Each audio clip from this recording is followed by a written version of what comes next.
9 दिनों तक जो है यहाँ पर दर्शन की जो है बात कही गई थी प्रशासन के द्वारा हमसे। तो ये कहा जा रहा है कि आगे वाले जो दर्शन होंगे, क्योंकि 3 दिनों के टिकट तो दे दिए गए हैं, 1,20,000 टिकट के लगभग यहाँ पर जो है वितरित हो गए हैं, लेकिन आगे की टिकट यानी 12 तारीख तक के बाद के जो टिकट होंगे उन टिकटों के लिए जो है प्रशासन यहाँ पर समीक्षा व्यवस्था जो है बैठक करेगा और साथ ही ये तय करेगा कि आगे जो है इस प्रकार का हादसा न हो, इस प्रकार की कोई जो है अप्रिय घटना न घटे, इसके लिए भी जो है चुस्त और दुरुस्त प्रशासन रहेगा। ऋतु, बहुत बहुत धन्यवाद उर्मिलेश पूरी जानकारी के लिए तिरुपति से। और आइए अब बात महाकुंभ की।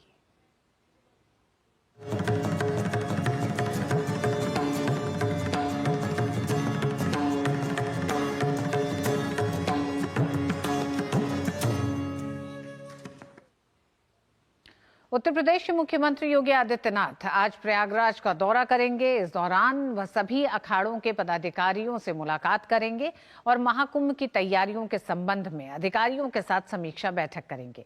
इसके साथ ही मुख्यमंत्री महाकुंभ से जुड़े कार्यों का निरीक्षण भी करेंगे।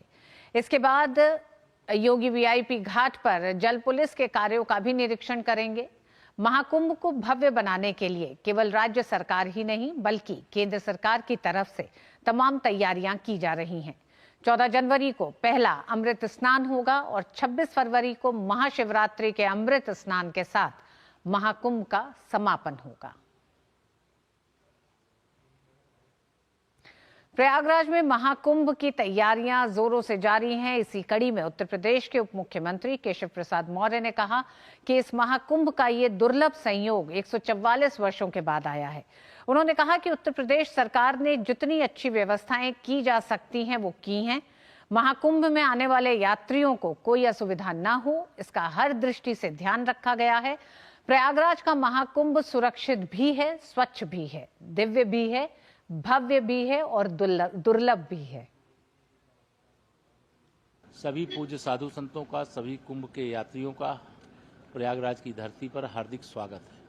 माननीय प्रधानमंत्री श्री नरेंद्र मोदी जी के कुशल नेतृत्व में, मार्गदर्शन में, निर्देश में, योगी आदित्यनाथ जी की अगुवाई में उत्तर प्रदेश सरकार ने जितना अच्छा से अच्छा किया जा सकता है वो सब किया है। हर दृष्टि से ध्यान रखा गया है। आने जाने के मार्गों का चौड़ीकरण हुआ है, रेलों की संख्या, ट्रेनों की संख्या बढ़ाई गई है। तो प्रयागराज का कुंभ सुरक्षित भी है, स्वच्छ भी है, दिव्य भी है, भव्य भी है और दुर्लभ भी है। 144 वर्षों के बाद तो इसमें जो भी आ रहे हैं प्रयागराज की धरती पर गंगा, यमुना, सरस्वती की पवित्र त्रिवेणी तट पर सभी का हार्दिक स्वागत है।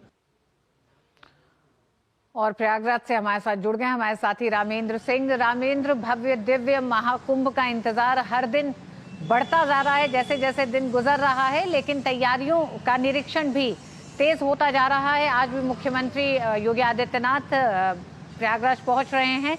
किन किन एक तरह से अंतिम तैयारियों के निरीक्षण करेंगे मुख्यमंत्री? देखिए, मुख्यमंत्री यहाँ सबसे पहले आएंगे तो वो जाएंगे जो अखाड़े हैं, उनके जो महंत हैं, संत हैं, जो पीठाधीश्वर हैं, उनसे मुलाकात करेंगे, उनका हालचाल जानेंगे। कुंभ की तैयारियों में कोई दिक्कत आ रही हो, कोई परेशानी आ रही हो, उसके संदर्भ में बात करेंगे। उसके बाद एक डिजिटल कुंभ की तैयारी है कि जहाँ आदमी देख सकता है कि कुंभ कब से तैयार हुआ है, कैसे कैसे कुंभ आगे बढ़ा है, उसकी एक तैयारी, उसका इनाग्रेट करेंगे। सूचना भवन का जो मीडिया सेंटर है उसका उद्घाटन करेंगे और कई स्थलों का निरीक्षण करेंगे जहाँ निचली गंगा में नए घाट बनाए गए हैं। चूँकि ये माना जा रहा है कि संख्या ज़्यादा होगी तो उसको लेकर के कुछ नए घाटों का निर्माण किया गया, वहाँ की तैयारियों का जायजा लेंगे। कुछ और स्थानों पर भी जाएंगे जहाँ वो तैयारियों का जायजा लेंगे, लोगों से मुलाकात करेंगे और अपने अधिकारियों से बात करेंगे। लेकिन ऋतु, आपको बता दें, यहाँ उत्साह है, उमंग है, उल्लास है, श्रद्धा है, विश्वास है और संस्कृतियों का मिलन है। आप अगर कुंभ जो भी नहीं आएगा तो शायद कुंभ को महसूस नहीं कर पाएगा। कुंभ आना चाहिए लोगों को। प्रदेश सरकार पूरी तैयारियां कर रही है।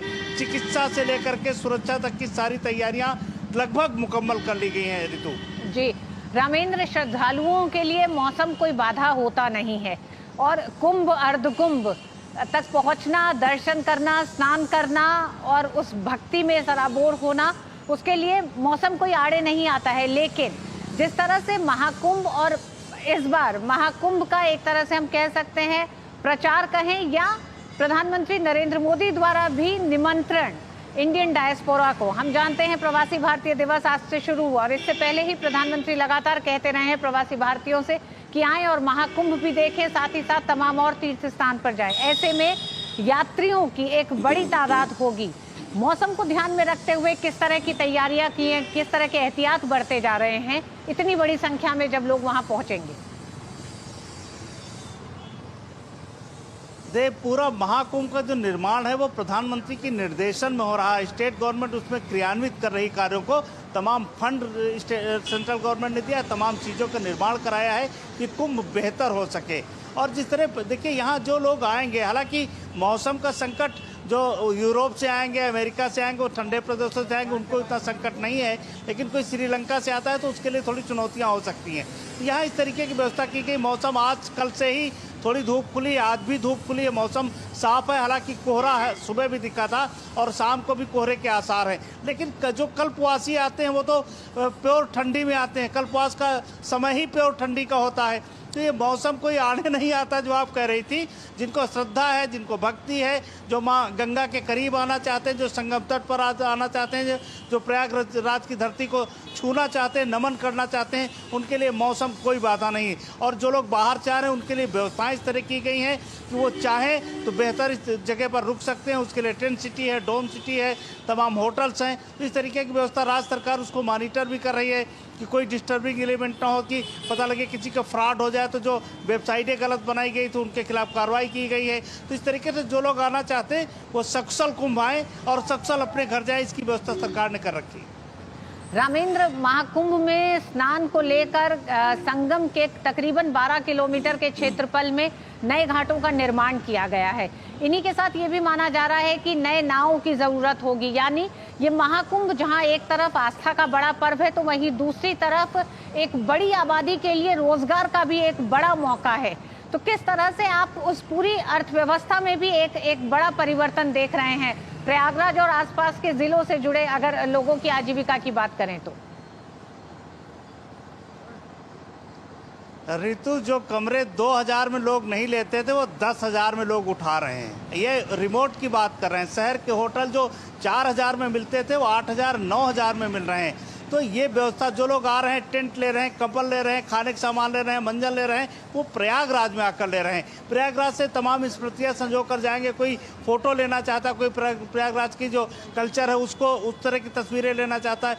तो व्यवसाय तो ज़बरदस्त है। आने वाले कुंभ के जो 2 महीने हैं वो प्रयागराज के लिए बहुत बेहतर है। जो चाय के ठेले लगाए हैं वो भी 1,00,000 2 लाख सुरक्षित करके ले जाएंगे। इस तरीके की स्थितियां हैं। तो व्यवसाय तो ज़बरदस्त है। उसका एडवांटेज स्टेट गवर्नमेंट को मिलेगा, व्यवसायियों को भी मिलेगा, क्षेत्र को मिलेगा, स्थानीय जो लोग हैं उनको भी मिलेगा। ऋतु जी, रामेंद्र, आपने कहा कि मुख्यमंत्री डिजिटल महाकुंभ जो एक तरह से प्रदर्शनी तैयार की जा रही है जिसमें कि श्रद्धालु और यात्री जो आएंगे, जो प्रयागराज पहुंचेंगे, वो ये देख सकते हैं कि महाकुंभ का एक तरह से उसका वैज्ञानिक पहलू, कब से शुरुआत हुआ, भारत में आध्यात्मिक ताकत क्या है, भारत की संस्कृति का क्या महत्व है। तो इस डिजिटल महाकुंभ में और क्या क्या विशेष रहेगा यात्रियों के लिए, अगर उनकी उत्सुकताओं को आप पूरा करें?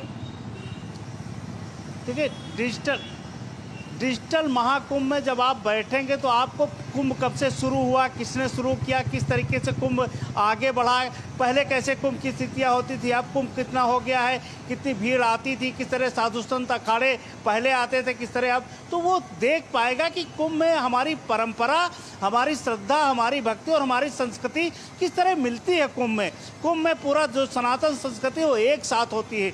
दुनिया को हम संदेश देते हैं मानवता का, तो वो सारी चीज़ों को देख सकेगा, वहाँ महसूस कर सकेगा कि कुंभ क्या है, कुंभ हमारे जीवन में कितना महत्वपूर्ण है, सनातन संस्कृति के लिए कितना महत्वपूर्ण है, ये वो देख सकता है हमारी। तो बहुत बहुत धन्यवाद रामेंद्र पूरी जानकारी के लिए। महाकुंभ की तैयारियां जोरों पर चल रही हैं, सबको इंतजार है 13 जनवरी का। बहुत बहुत धन्यवाद रामेंद्र। 13 जनवरी से दिल्ली में शुरू होने वाले खो खो विश्व कप के लिए आज टीम का ऐलान किया जाएगा। दिल्ली के जवाहरलाल नेहरू स्टेडियम में kho kho federation of India की ओर से पुरुष और महिला खो खो टीम की घोषणा की जाएगी।